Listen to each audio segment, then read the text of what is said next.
Ya kalau kemudian kita habiskan tanah, air, sumber daya alam semua dihabiskan, Indonesia mau punya apa? Jadi kalau kita bicara hilirisasi yang namanya sektor tambang ini, kemudian tidak berpikiran kelanjutan seperti itu, selesai juga kita.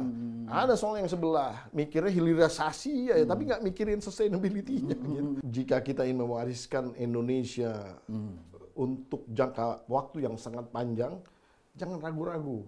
Pokoknya kita pilih aja yang nomor 3. Jangan belagu, jangan belaga, jangan pernah ragu, pilihlah nomor 3.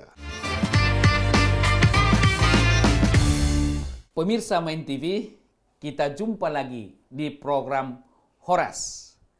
Kali ini kita akan mengangkat tema tentang lingkungan. Bagaimanapun di suatu negara, pasti mereka selain melakukan pembangunan di sektor-sektor lain, mereka pasti menjaga lingkungan, sustainable, supaya memang pembangunan itu dilakukan dengan baik, tetapi lingkungan tetap terjaga dengan baik. Di dalam program atau visi misi daripada Ganjar Mahfud, selalu menekankan adalah pembangunan yang lestari. Artinya apa? Lingkungan harus tetap dijaga. Oleh karena itu, kali ini kita akan tamu kita yang sudah pernah hadir di program Horas, yaitu sekalipun waktu itu sudah kami perkenalkan, tidak ada salahnya kami perkenalkan kembali, yaitu Dr. Insinyur Pumpida Hidayatullah, Bachelor Engineering, PhD, dan DIC gitu ya. Dan sekaligus beliau adalah Dewan Pakar TPN Ganjar Mahfud dan Ketua Kornas Ganjar Center. Luar biasa. Luar biasa. Horas. Horas.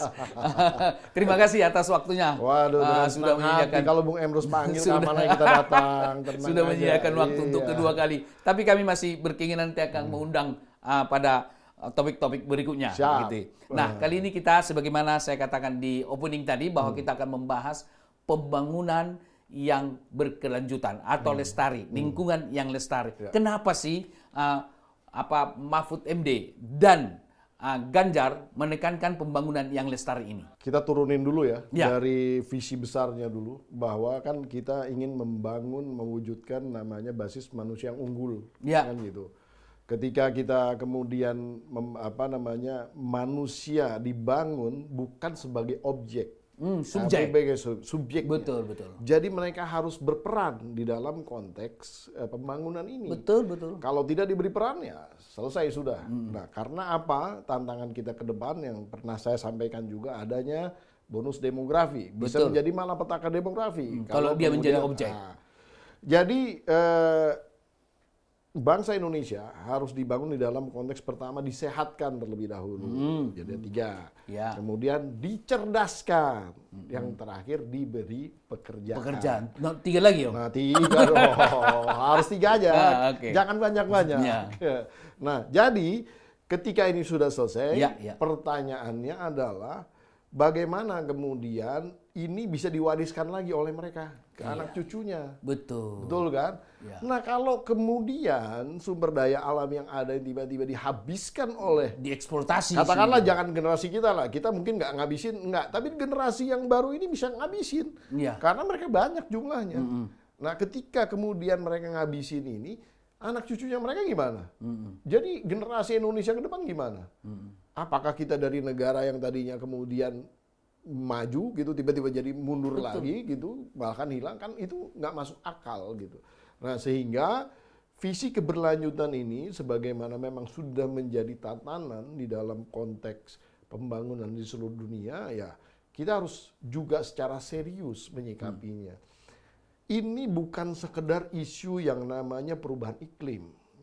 Bukan hanya isu yang namanya katanya pemanasan global, bukan. Tapi ini justru isu ketahanan Republik Indonesia ini sendiri, ketahanan NKRI, kedaulatan NKRI. Ya kalau kemudian kita habiskan tanah, air, sumber daya alam semua dihabiskan, Indonesia mau punya apa? Gitu, untuk kan? sekian tahun otomatis jadi bubar gitu. Iya kan, kira-kira kan begitu. Nah, ini yang harus difikirkan. Nah, jadi konsep keberlanjutan ini sebenarnya harus mulai digagas.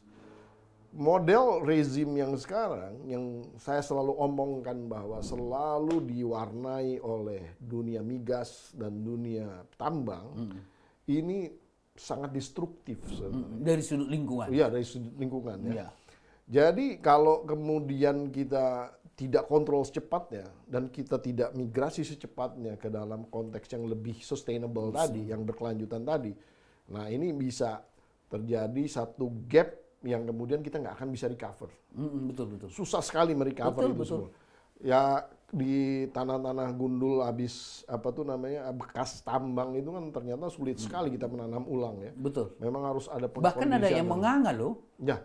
Nggak begitu saja gitu. Padahal itu obligasinya harusnya kan di ini kan. Iya. Nah itu perlu penegakan hukum gitu yang seperti itu. Jadi nanti itu urusan Pak Mahfud lah ya, untuk betul, bisa menegakkan hukum. Betul. Nah, jadi Bung Emrus. Ya. Ketika kita punya visi yang sama dan kemudian kita ingin membangun di dalam konteks berkelanjutan ini kan pertanyaan kembali. Iya. Duitnya dari mana? Iya. Itu kan pertanyaan-pertanyaan kubu sono sama kubu sini gitu kan. Itu kan duitnya dari mana? Nggak usah jauh-jauh sebenarnya. Dalam konteks mendanai program yang namanya kegiatan transisi hijau ini, sebetulnya banyak sekali skema investasi hijau. Salah satunya nih, ya, betul. Sebetulnya ada 4 lah yang drive itu, tapi saya ngambil salah satu. Bukan 3. Agak susah karena ini memang faktanya 4. Kalau saya kurangin jadi, tapi bisa jadi 3 sih. Bisa jadi 3. Jadi yang satu bisa kita istilahnya gabung dengan yang satu. Ya. 3 aja lah ya. 3 ya. Jadi kalau kita bicara di dalam konteks ini sebenarnya yang namanya karbon itu ada nilainya. Nah, kalau kemudian ditata dengan baik si karbon ini dan kemudian diperdagangkan dengan berwibawa, saya yakin sekali ini adalah sumber dana murah lagi. Jadi Bung Emrus, kalau zaman dulu itu dunia karbon ini, dunia istilahnya yang peduli dengan perubahan iklim ini membuat namanya karbon kredit. Tapi karbon kredit ini diatur dan diregulasi berdasarkan basis G2G. Dan kemudian prosesnya tuh diatur oleh UN gitu loh, United Nations, PBB. Jadi proses untuk mendapatkan uang itu berkelahinya panjang banget gitu. Jadi akan sulit sekali dan kadang-kadang komitmen negara-negara maju ketika mau memberikan semacam dana karbon kredit tadi ke kita, itu bisa berubah pikiran kalau kemudian posisi politik, geopolitik kita berubah juga gitu. Nah jadi rentan. Nah, artinya tidak semudah itu dapat kredit itu ya? Dari mana sih sebenarnya sumber dana murah untuk membangun ini? Caranya adalah dengan membuka yang namanya perdagangan karbon. Basis perdagangan karbon ini tadi saya bilang ada 3, sebenarnya 4, tapi kita buat jadi 3 ya. Jadi pertama adalah di dalam konteks yang namanya kita turunkan target-target para pendosa karbon ini. Jadi dunia tambang, dunia pabrikan, industri besar, terus kemudian migas gitu ya. Untuk mereka ditargetkan melakukan penurunan emisi. Iya. Mereka bisa nggak nurunin emisi? Bisa iya, bisa enggak. Gitu loh. Nah, iya bagaimana? Kalau iya, istilahnya kita apresiasi. Tidak kita kenakan penalti. Teknik-teknik yang mereka lakukan untuk menurunkan? Banyak hal sekarang teknologi misalnya di dalam konteks membangun smelter. Iya. Smelter itu menggunakan furnace namanya. Yang pemanas untuk mencairkan si logam itu ya. Furnace ini ada rata-rata sekarang yang dibeli itu blast furnace. Jadi menggunakan gas untuk memanasinnya. Nah ini bisa diubah menjadi furnace yang lebih green. Misalnya dengan cara electric furnace, kalau nggak hidrogen. Udah pakai hidrogen, jadi ganti si gasnya diganti hidrogen. Udah ada teknologinya. Jadi tinggal kita mau serius nggak? Gitu. Persoalan political will daripada pemerintah. Jadi juga, kalau kita bicara hilirisasi yang namanya sektor tambang ini, kemudian tidak berpikiran kelanjutan seperti itu, selesai juga kita. Ada soal yang sebelah, mikirnya hilirisasi ya, tapi nggak mikirin sustainability-nya. Gitu. Nah, kemudian ketika tadi kan satu ya, itu yang namanya sektor-sektor pendosa ini disuruh targetin. Yang kedua kita buat bursa karbon. Ini udah ada. Bursa karbon ini tempat etalase di mana produk-produk karbon ini taruh sini nih untuk dijual lah. Sama kayak bursa saham, bedanya yang dijualnya karbonnya. Yang ketiga nanti ada carbon tax, pajak karbon. Pajak. Tapi kita lupakan pajak karbon, kita fokus di dua ini dulu. Silakan. Ketika ini tadi jawabnya iya, kita kasih apresiasi. Ketika dia tidak, dia harus meng-offsetkan. Offset itu maksudnya begini. Misalnya dia mengeluarkan emisi karbon 1 juta metrik ton per tahun. Supaya dia nol, supaya dia net zero, dia harus beli 1 juta metrik ton karbon. Dari mana? Sumbernya dari bursa ini. Bursa karbon. Karbonnya dari mana? Dari namanya hutan-hutan yang kemudian dikonservasikan. Hutan-hutan yang dikonservasikan ini nanti akan dilakukan sertifikasi.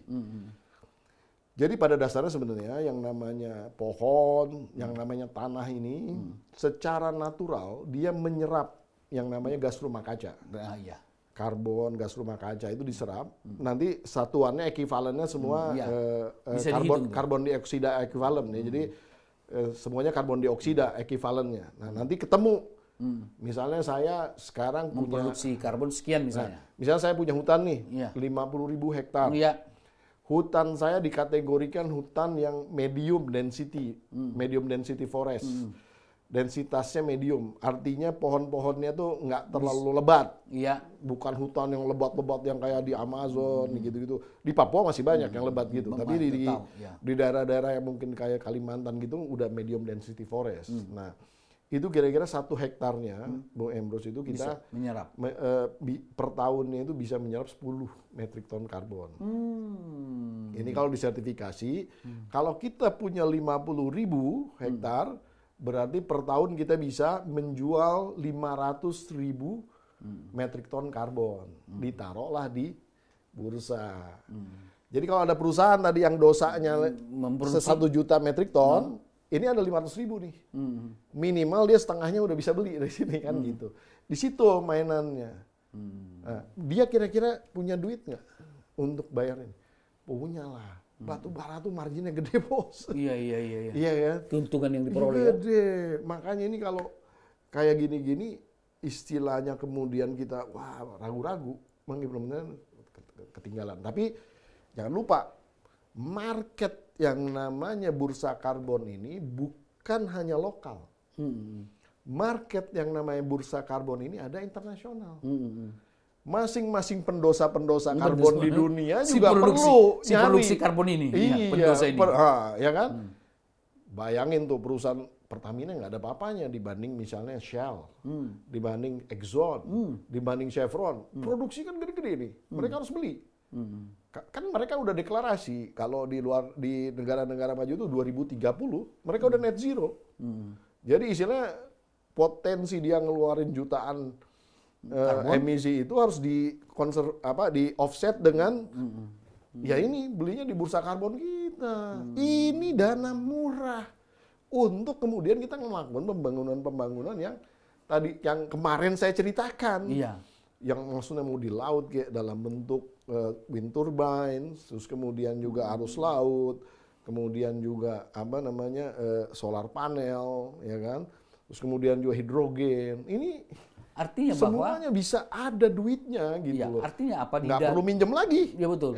Untuk digunakan gitu. Artinya apa di dalam pengelolaan lingkungan terkait dengan karbon itu justru bisa menghasilkan uang gitu ya. Jadi istilahnya ini adalah green economy. Green economy, iya. Orang banyak tidak paham, orang banyak tidak visioner melihat ke sini. Ganjar Mahfud sudah. Apa itu yang sudah ditawarkannya? Kata-kata lestari itu di dalam konteks visi misi di awalnya udah luar biasa gitu kan. Apalagi kemudian bicara maritim. Tadi udah saya jelaskan, kemarin udah saya jelaskan kan dalam konteks. Artinya nggak ada paslon lain yang bicara sejauh itu gitu. Jadi memang tidak ada saya jadi juga. Pertama manusianya disiapkan, sehat, dilibatkan dan kemudian diberi pekerjaan kan gitu. Nah, kemudian gimana cara memberi pekerjaannya? Ini tadi green economy, kemudian maritim based. Wah, itu kan sektor ekonomi baru yang akan berlipat ganda, trickle down efeknya dahsyat sekali. Jadi artinya bahwa kalau pertemuan kita yang lalu kita bicara tentang ekonomi maritim, sekarang adalah green economy. Artinya apa? Bahwa di bawah visi, misi, dan program Ganjar Mahfud ini ada suatu tawaran ekonomi yang dua hal. Bersih. Green economy sama maritim economy. Kadang-kadang maritim economy saya lihat ada disebut juga sebagai blue economy, yang kalau nggak salah ya. Ya, macam blue rata-rata. Tapi kan ketika itu menjadi sesuatu yang renewable, akhirnya jadi green juga. Green ya. Tapi no problem lah. Ya, soal istilah lah itu, soal istilah. Jadi bagaimana sebenarnya kita menciptakan basis orang-orang asing ini nanti membeli karbon di kita? Kan persoalan Indonesia ini masalah trust ya. Iya. Kita ini dianggap orang-orang korup, orang yang suka curang gitu, orang-orang yang ya istilahnya kredibilitasnya dipandang rendah gitu oleh orang negara maju gitu. Sehingga ketika kita jualan karbon nih bener nggak karbonnya? Nah inilah penegakan hukum harus dilaksanakan. Baik, ada sedikit ketertibannya, kemudian ya artinya ketika kita mendeklarasi bahwa hutan ini memang ada dan hutan ini kemudian istilahnya menyerap karbon sedemikian besar, harus bisa dipertanggungjawabkan, membangun trust ini. Dan saya yakin ini cuma Ganjar Mahfud nih yang bisa nih. Bisa Pak Pumbida, Bang Pumbida menjelaskan secara sederhana gitu ya. Tentu pemirsa kan belum tentu bisa memahami secara umum bagaimana proses transaksi jual beli karbon ini lebih konkret. Jadi dan dengan bahasa yang sederhana. Supaya tidak saya nggak panjang lebar, tinggal dibuka aja namanya idxcarbon.com .org gitu. Saya lupa atau .id, idx carbon ya. Tinggal di Google keluar. Di situ udah jelas caranya. Nah, untuk sementara memang yang bisa membeli karbon di situ hanya perusahaan, belum orang per orang. Nanti OJK sedang menyiapkan yang namanya marketplace agar orang-orang bisa istilahnya bertransaksi. Misalnya saya peduli lingkungan nih, ya, betul. Bung Emrus. Nah, mungkin contoh yang menarik ini ya. Kita ini sebagai orang biasa yang sehari-hari ke kantor dan kemudian pergi pakai mobil dan lain-lain. Mobilnya masih mobil inilah ya, bensin otomatis gitu ya, masih bensin nih. Ya. Itu rata-rata Indonesia ini sekitar hampir 3,9 sampai 4 lah. 4 metrik ton per tahunnya. Bukan juta, 4 metrik ton. Untuk seluruh Indonesia? Untuk kita, satu orang. Satu orang ya? Satu orang. Ya. Jadi kalau 280 kaliin aja 280. Jadi artinya kalau saya peduli lingkungan, saya mau menet zerokan diri saya bahwa saya sudah berkontribusi. Karena sudah berutang. Karena saya sudah berutang karbon. Saya beli karbon. Nah, beli karbon saya bilang, setahun kan cuman 4 metrik ton tadi kan. Setahun 4 metrik ton, 1 tonnya kira-kira harganya sekarang $5. Iya. Kita cuma bayar $20. Mampulah kita. Betul kan? Betul. $20 untuk setahun, tak, no.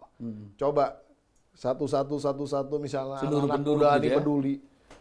Laku tuh karbon. Ya kan?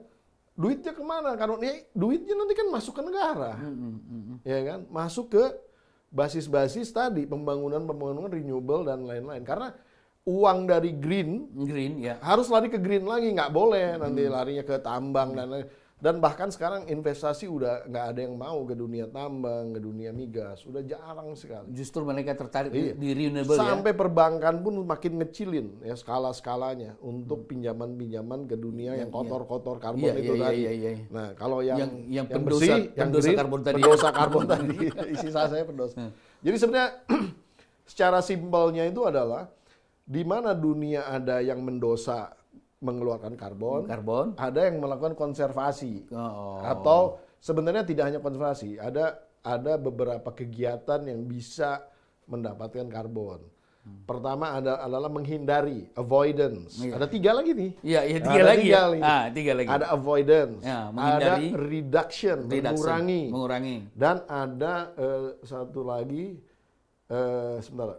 avoidance, reduction. Removal menghilangkan. Nah, jadi ada tadi avoidance, menghindari. Satu mengurangi dan removal. Removal itu menghilangkan. menghilangkan ini yang mana? Kalau avoidance tadi seperti yang saya bilang, ya. Hutan yang rusak, yang potensi dirusak gitu, kita konservasi, itu avoidance. Jadi menjaga, menghindari rusaknya ini, ya kan?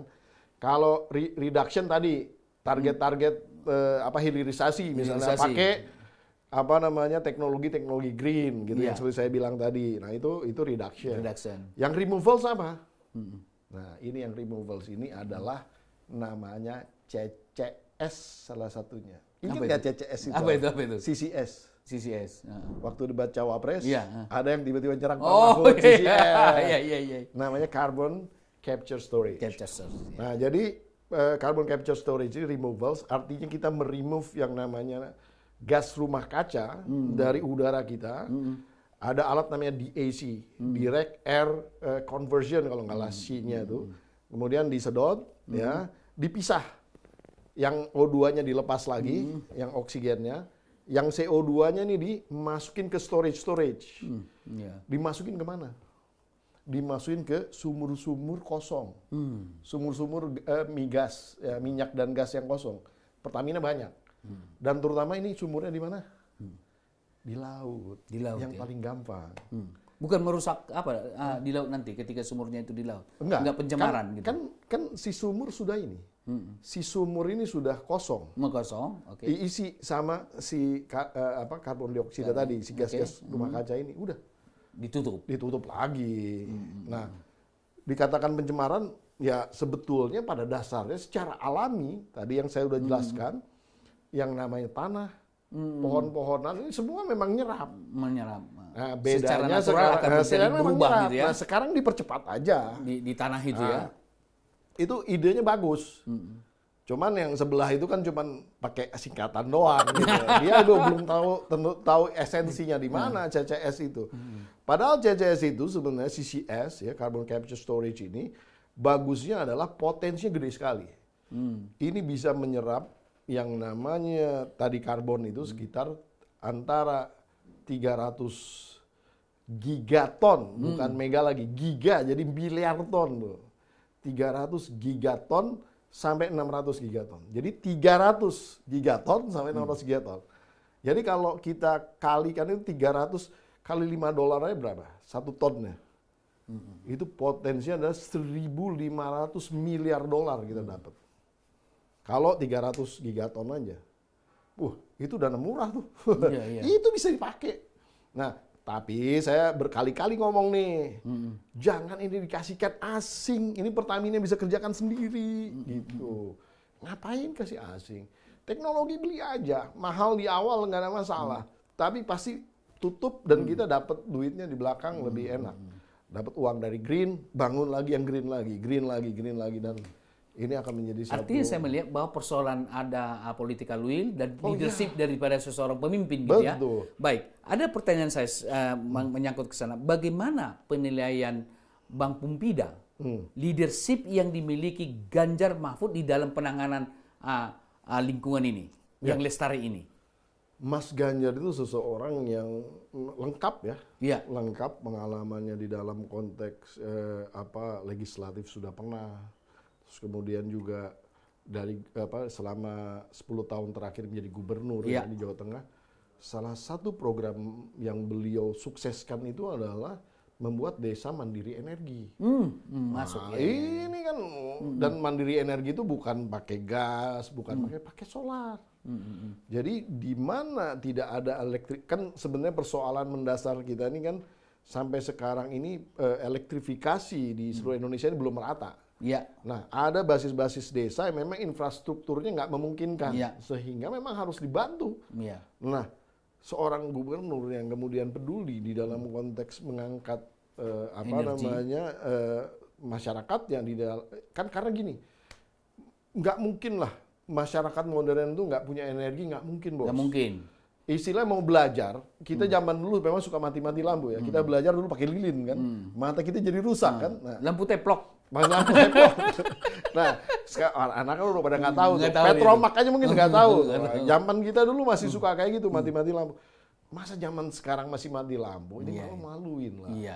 Ya kan? Nah, jadi harus mandiri gitu. Jadi datang dari mana pembangunan? Harus dari desa, Bos. Itu. Jadi gambarannya menurut saya kepedulian seperti itu tuh adalah bukti real seseorang Ganjar ya. Saya Pak Mahfud mungkin tidak dalam konteks yang langsung ya. Tapi dalam konteks kebijakannya pasti terlibat. Nah, dan dalam penegakan hukumnya pasti terlibat. Tapi kalau Mas Ganjar langsung direct. Dan ini real, nggak usah didebat lagi, silakan ini cek ke desa-desa yang namanya kemandirian energi gitu ya. Sumbernya dari matahari. Desa mandiri, energinya terang, minimal terang, orang pasti senang. Dia bisa menikmati hiburan, dia bisa menikmati pendidikan dengan baik. Saya yakin masyarakatnya cerdas. Dan programnya Mas Ganjar yang paling saya terharu itu apa? Satu sarjana dari satu keluarga miskin. Iya. Jadi Bung Emrus, saya punya cerita begini. Saya ini dulu bisa ke Inggris itu orang tua saya bukan siapa-siapa. Oh iya, bayangan saya pejabat loh, Pak, atau pengusaha kaya. Subhanallah bukan ya? Jadi, tapi saya cinta sama orang tua saya. Jadi saya itu dulu biasa-biasa aja dapat beasiswa Pak Habibie. Makanya saya bisa berangkat. Kalau enggak ya kita di sini aja, komprekan aja kemana-mana. Gitu. Habibie Center ya.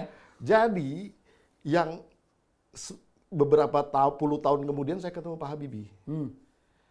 Jadi tiba-tiba saya WA ibu saya, bukan WA waktu itu pasti SMS lah ya.